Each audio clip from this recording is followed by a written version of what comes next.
van con un despacho que les recomienda constituir una sociedad subsidiaria de 3 compañías y transmitir los activos que se requieren para la producción que irá para China, incluyendo cuentas por cobrar y por pagar para limpiar las cuentas intergrupo, y por otro lado, dejar los activos que se requieran para la producción que irá para los Estados Unidos. Por otro lado, estos accionistas acudieron por una segunda opinión y otro despacho les recomendó que llevaran a cabo la fusión entre 2 de las sociedades, la E y F, en D, una multifusión, para posteriormente llevar a cabo un reembolso de capital y constituir una subsidiaria a la que le fuera aportado el inventario y lo necesario para llevar a cabo la producción para China. Un poco confundidos, ahora nos solicitan nuestra opinión al respecto. Y bueno, veamos primero las consecuencias jurídicas de lo que se propuso. Respecto de la recomendación del despacho 1, el cual, si recuerdan,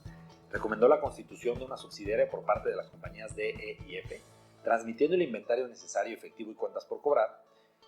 Como se mencionó en cursos pasados, la aportación de capital hacia una sociedad es un concepto exento para efectos del impuesto sobre la renta de la sociedad que recibe la aportación, pero para efectos del enajenante es una enajenación gravada.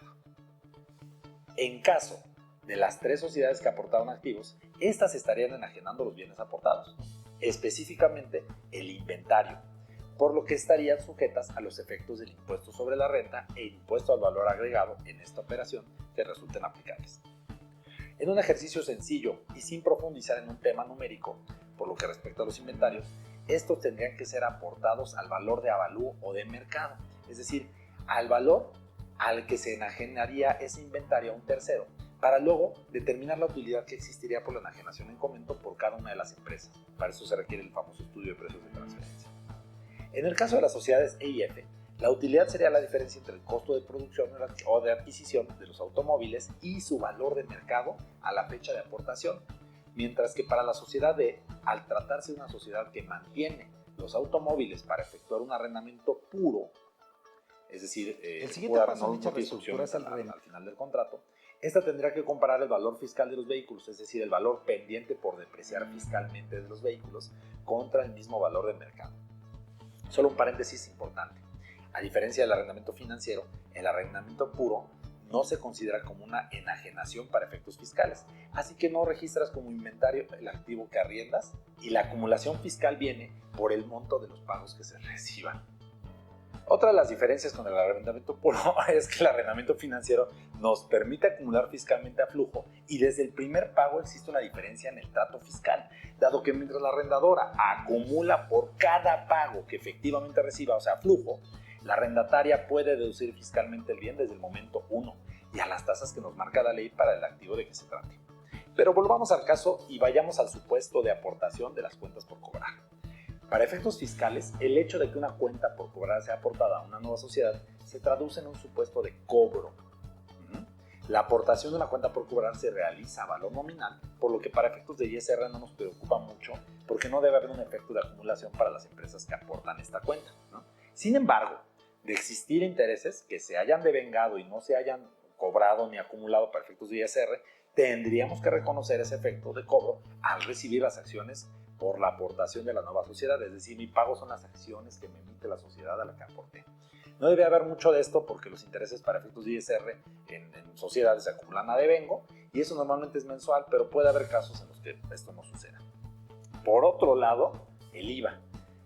Vamos a ver, si las cuentas por cobrar se encuentran documentadas con un pagaré, por ejemplo, al tratarse de un documento pendiente de cobro, la pura transmisión de esto estaría exenta de dichos impuestos, por eso es importante siempre tener pagarés. Pero igualmente, si existiera algún interés devengado no cobrado, ahí se tendría que reconocer el efecto del pago de IVA por esta aportación. Aquí en realidad, aunque no haya flujo, como lo mencionamos, el pago se efectúa con acciones que emite la nueva sociedad, ¿no?, a favor del aportante, por lo que básicamente la nueva sociedad nacería con un IVA por pagar.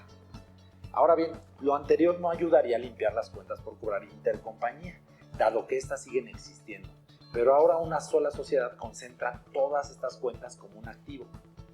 Tal vez en el futuro, cuando haya algún dividendo, pudiera darse una compensación de deuda, pero por ahora esta alternativa al parecer no resultó muy funcional como lo planteó el abogado primero. Vayamos a la propuesta de solución del segundo despacho. Como recordarán, esta firma propuso que se lleve a cabo la fusión entre dos de las sociedades E y F en la sociedad D, multifusión, para posteriormente llevar a cabo un reembolso de capital y constituir una subsidiaria a la que le fuera aportado el inventario y lo necesario para llevar a cabo la producción para China. Respecto de la fusión entre la compañía E y la compañía F, en la compañía D hay que mencionar que primeramente sería importante cumplir con los requisitos que marca el Código Fiscal de la Federación en materia de no enajenación fiscal, como ya lo hemos analizado en ese curso. Aunque los requisitos son mencionados en el curso, un poquito, si quieren, los vamos a repasar para que no quede eso por ahí volando, ¿no? Acuérdense, 1, que se presente el aviso de fusión de sociedades, el cual en términos de reglamento de la ley, con la pura presentación del aviso de cancelación del RFC, por fusión de E y F, se tendría por cumplido este requisito. 2, que la sociedad D continúe realizando las actividades que realizaban esta y las sociedades fusionadas antes de la fusión durante un periodo mínimo de un año inmediato posterior a la fecha en que surta efectos esta fusión, salvo las excepciones que se vieron en el curso de fusiones y en las que probablemente podríamos caer. 3, y que la sociedad D presente las declaraciones más bien de impuestos del ejercicio y las declaraciones informativas que en los términos establecidos en las leyes fiscales les correspondan a E y a F. Ahora bien, respecto de la transmisión de los atributos fiscales, dado que no se trata de sociedades que sean subsidiarias una de otra, sino que se trata de sociedades que se encuentran en el mismo nivel corporativo, es decir, hermanitas, la CUCA de las sociedades E y F sí se transmitiría en su totalidad a la sociedad D, igual que la CUFIN.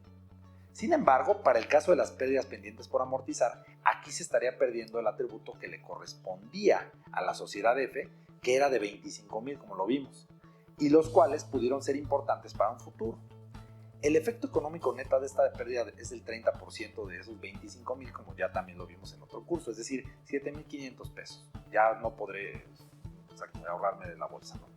Por otro lado, como también lo vimos en su curso, hay que cuidar el uso de las pérdidas que mantiene la compañía D, que son de 60,000 pesos, que sean utilizados en el mismo giro por el cual las pérdidas fueron generadas, bajo el breve análisis que se realizó en relación con dicho concepto, ¿no? Y por supuesto, se deben cuidar aspectos que mencionamos en materia de uso indebido de pérdidas fiscales y que mencionamos en el módulo de fusión y decisión, para no estar boletinados en esta lista seminegra del artículo 69 bis del Código Fiscal de la Federación. Y bueno, hasta ahí realmente el efecto que tenemos es adverso, es haber perdido la oportunidad de aplicar las pérdidas fiscales que tiene la compañía F, pero algo positivo es que ahora sí ya existe una compensación de cuentas por cobrar, me parece por 56,000 pesos, entre compañías del grupo, es decir, ya limpiamos un poquito los estados financieros. El siguiente paso en dicha reestructura es el reembolso de capital de los inventarios para una posterior aportación de los activos en una sociedad nueva que cumpla con los objetivos antes planteados. Y ojo, sé que habrá quien diga, mejor ya constituimos la nueva directo desde la sociedad D, pero como lo mencionamos, queremos explorar las consecuencias que algunas propuestas que hayan sido reales en nuestra experiencia y comenzar a crear ese razonamiento fiscal que queremos que tengan y pues esa frase de es obvio en ciertas situaciones les vengan más seguido de lo que significaría que ya dominan el tema, ¿no? En la sociedad de postfusión tenemos una CUCA de 505,000, una CUFIN de 80,000, pérdidas fiscales pendientes de aplicar de 60,000 y un capital contable de 393,000. Conforme a lo que estudiamos en el módulo de reembolso de capital, ante un reembolso de capital, la ley del ISR nos obliga a comparar el capital contable de la sociedad contra la CUCA de la misma, dado que considerando que el capital contable se compone principalmente de dos aspectos, acuérdense, capital aportado y capital ganado, pues el capital social equivale a la CUCA, ¿no? En caso de que el capital contable, que son estos dos, sea mayor que la CUCA, necesariamente estamos hablando de una distribución de capital con utilidades. Por lo que habría que ver si en este caso esas utilidades ya estuvieron sujetas al pago del ISR, es decir, si ya hay CUFIN, ¿no? En el caso particular, dado que la CUCA es mayor que el capital contable, no debe haber carga fiscal alguna por el reembolso de las cuentas por cobrar y los inventarios, pero en este caso sí estaríamos en presencia de una enajenación fiscal al haber reembolsado cuentas por cobrar y automóviles como inventarios o activos fijos. Esto conllevaría a las mismas consecuencias de una enajenación fiscal que ya comentamos respecto de estos activos, pero en este caso la enajenación sería hacia las personas físicas que reciben los bienes como parte del reembolso.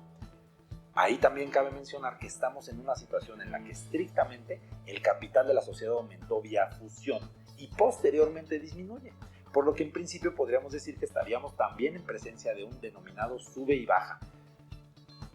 Pero recordemos que en los términos del reglamento de la ley, en caso de que el reembolso sea en la misma proporción que el aumento y a los mismos accionistas, no debieran de darse efectos de sube y baja, bueno, de reembolso o de venta ficta de acciones, cuestión que en este caso pues ocurre, ¿no?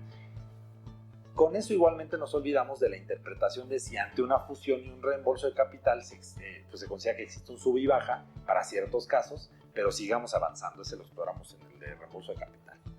Hasta ahora los efectos de esta propuesta han sido la pérdida de las pérdidas fiscales por 25,000 de la sociedad de fe en la fusión y los efectos de ISR IVA por la enajenación ante el reembolso de capital de las cuentas por cobrar, ¿no?